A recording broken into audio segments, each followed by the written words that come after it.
Hey guys, this is Muggs from Silver Warrior, and today I'm going to show you a really fun attack that some people in our clan have been using.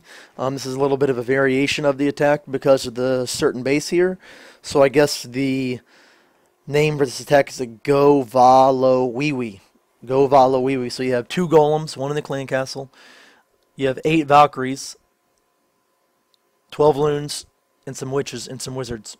Alright, and the reason I think that Heartless decided to come with this type of attack is because you had centralized air defense, right? He comes from this side, you get 1, 2, and 3 in the middle, and because there's a missing wall in this base, which is just bad design, that the Valkyries, if they do get to the middle, then they'll run right through here and shred all this stuff over here, right? So you don't need another jump spell to get out of it. So we could bring 2 heal spells, all right?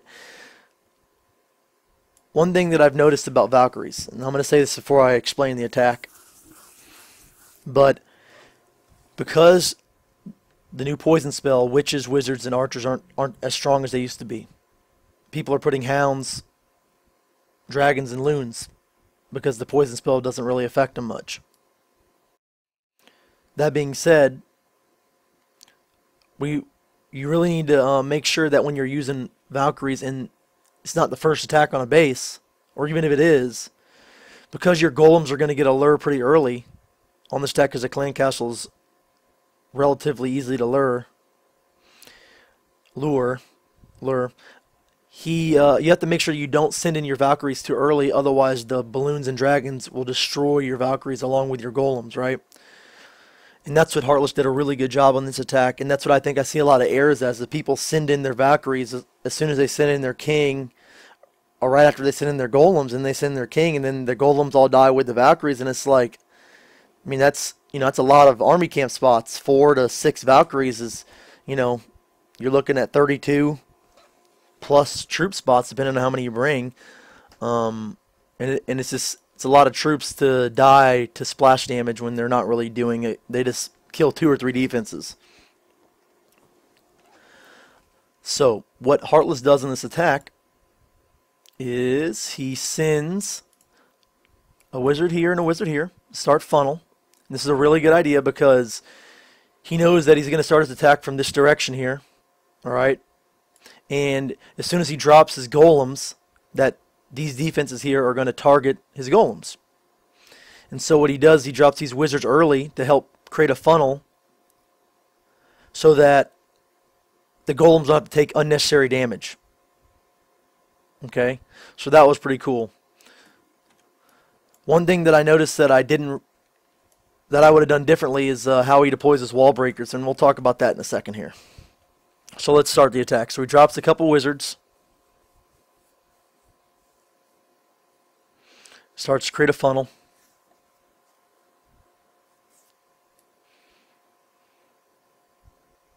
And now before this archer tower can target this wizard, he drops a golem, which is pretty cool. And if you're going to bring 2 golems, you got to figure out how much DPS each of these are going to take just in, by math or by estimation. And I would drop the one that's going to take more damage, the level 5 one first, just so the other one doesn't die so fast, right? So you did a good job there.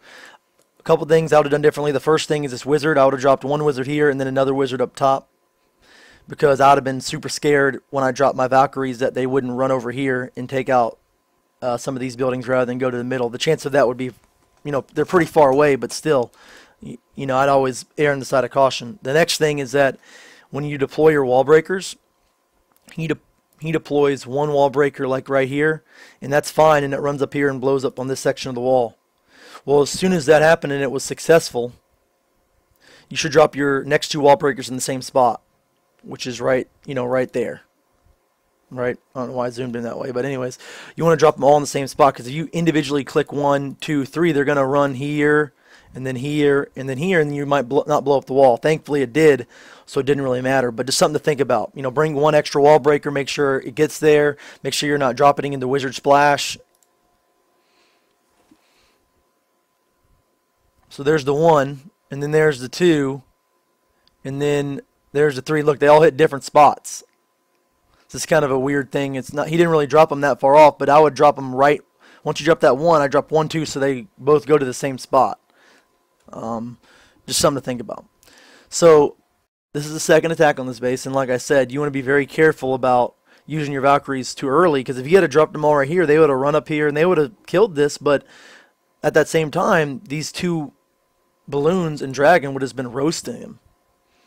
So he brings some extra witches and wizards to help distract, which I thought was a pretty cool idea. The dragon with the skeletons and whatnot. And look how fast that died. He brought a rage and a heal.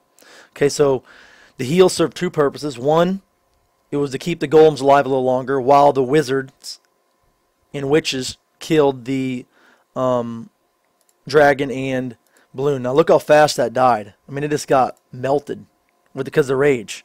Then he drops his Valkyries. Everything's in a heal spell. Like, those golems they would have already been dead, but because they were in a heal, they lived that much longer, right? And then once the Valkyries got to the middle, he dropped his jump spell here. And once the Valkyries got to the middle, he might have been a little early on both these heal spells, but regardless, it didn't really matter. Look at them. They're in the middle, the shredding stuff. So this air D dies. As soon as that air D dies, he sends in a couple loons here, a couple loons here, and a couple loons here. They're all shooting the Valkyries in the middle, so they're not even taking damage to the very last second. The wizards and the witches are being kept alive while they, help clean up the outside structures along with the town hall and this last air defense. The golem finally died, or split. That other air D died. He sends in his other side loons. So the keys to this attack have been to get his Valkyries to the middle, keep them alive long enough. He had an extra heal spell to use here because he didn't have to have a jump on the backside to get to this compartment. Okay, and then right when those air D dies, he sent in his loons. Right before it died, he sent in his loons. And the last tip that I'd say about this type of attack is when you're using like back-end balloons for an attack, you want to bring extra, because one balloon's not going to, one extra balloon's not going to make or break your raid. You want to have enough, so if because you're not bringing lava hounds to attack to soak up all the air traps and whatnot, you want to make sure that you have enough balloons to take out the defenses without dying from, one extra trap or something. If there's a black mine there and you only have 2 balloons sent on a defense, it might not be enough, right? So we sent 3 here. One of them's going to die to the archer tower. The next one's going to die, and then the next one's going to die to this Tesla. But, I mean, it was just a well thought out, well timed attack. Valkyries are still alive. They might end up dying here in a second, but it's still, to me, it's like one of them ends up living. It's just crazy, the timing of this attack. It was just such a good attack. He even had one extra wizard that he could have dropped that he didn't because he had so much time left in the attack, that it just didn't matter. He ends up dropping it, I think, later somewhere over here to help speed it up. But it's a very good attack. Everything is well thought out. The loons split. Good timing. Just remember when you're using, Valkyries, that you got to be careful how you send them in, or else they're just going to get blown up by, dragons or balloons. So he did a really good job of clearing those out, and this was an awesome attack. So guys, if you have any questions or comments, please let me know. Peace.